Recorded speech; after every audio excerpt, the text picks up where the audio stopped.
தமிழ் இலக்கியத்தை நேசிக்கும் அனைவருக்கும் வணக்கம். நாம் இப்போது 2ஆம் பகுதியை காணப்போகிறோம்.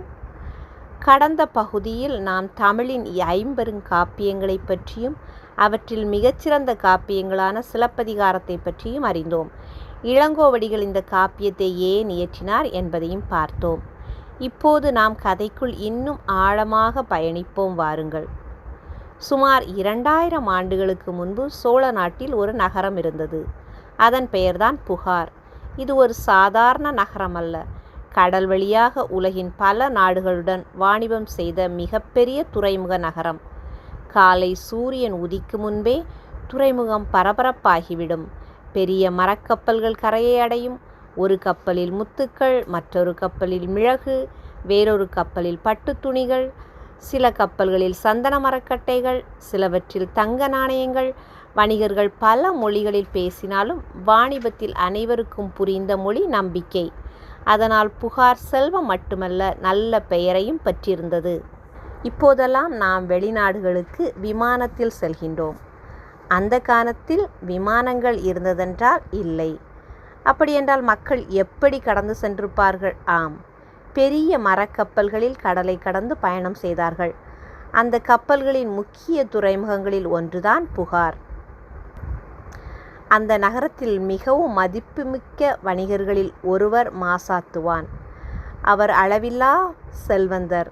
ஆனால் செல்வத்தை விட அவருடைய நல்ல மனதையே மக்கள் அதிகமாக பாராட்டினார்கள். அவருக்கு ஒரே ஒரு மகன். அவன்தான் கோவலன். கோவலன் சிறு வயதிலிருந்தே நல்ல கல்வி கற்றான். வாணிபத்தையும் கற்றான். ஏழைகளுக்கு உதவ வேண்டும் என்று தந்தை அவனுக்கு கற்றுக் கொடுத்தார். செல்வம் சேர்ப்பது பெரிய விஷயமல்ல, அதை நல்ல வழியில் பயன்படுத்துவதுதான் பெரிய விஷயம் என்று மாசாத்துவான் அடிக்கடி கூறுவார். அந்த வார்த்தைகளை கோவலன் மனதில் பதிந்து கொண்டான். அதே நகரத்தில் இன்னொரு புகழ்பெற்ற வணிகர் வாழ்ந்தார். அவருடைய பெயர் மாநாய்க்கான். அவருடைய ஒரே மகள் கண்ணகி. கண்ணகி மிகவும் அழகானவள். ஆனால் மக்கள் அவளை அழகுக்காக மட்டும் பாராட்டவில்லை. அவள் பேசும்போது இனிமை, பெரியவர்களிடம் மரியாதை, ஏழைகளிடம் கருணை, பொய் பேசாத குணம், அனைவரையும் சமமாக மதிக்கும் மனம். அதனால்தான் அவளை பார்த்தவர்கள் இந்த பெண் வாழும் வீடு எப்போதும் செழிக்கும் என்று ஆசீர்வதிப்பார்கள். ஒரு நாள் 2 குடும்பங்களும் சந்தித்தன. கோவலன் குடும்பமும் மற்றும் கண்ணகியின் குடும்பமும். மாசாத்துவான் கூறினார், நம் குடும்பங்களை உறவால் இணைப்போமா? மாநாய்க்கான் புன்னகைத்தார். அதைவிட எங்களுக்கு மகிழ்ச்சி வேறு என்ன இருக்க முடியும்? அந்த காலத்தில் திருமணம் என்பது 2 மனிதர்களை மட்டும் இணைப்பது அல்ல, 2 குடும்பங்களையும் 2 மரபுகளையும் இணைக்கும் புனித நிகழ்ச்சி. திருமண நாள் வந்தது. புகார் நகரமே விழா கோலம் பூண்டது. தெருக்களில் மாமர இலை தோரணங்கள், வீடுகள் முழுவதும் கோலங்கள், மலர்களின் மனம், யாழ், முரசு, பறை, குழலிசைகள், உறவினர்களின் சிரிப்பு, குழந்தைகளின் விளையாட்டு, எங்கும் மகிழ்ச்சி. திருமண மேடையில் கோவலனும் கண்ணகியும் ஒருவரை ஒருவர் பார்த்து மெதுவாக புன்னகைக்கிறார்கள். பெரியவர்கள் ஆசீர்வதிக்கிறார்கள். மங்கள இசை முழங்குகிறது. திருமணம் இனிதே நிறைவடைகிறது. அந்த நாளில் யாருக்கும் தெரியாது, இந்த தம்பதியரின் வாழ்க்கை ஒரு நாள் தமிழர் வரலாற்றையே மாற்றும் என்று. திருமணத்திற்கு பிறகு இருவரும் மகிழ்ச்சியாக வாழ்ந்தனர். கோவலன் வாணிபத்தை கவனித்தான். கண்ணகி இல்லத்தை அன்புடன் நிர்வகித்தாள். அவர்களின் வீடு எப்போதும் விருந்தினர்களால் நிறைந்திருந்தது. பசியோடு வந்தவர்கள் வெறும் கையுடன் திரும்பியதில்லை.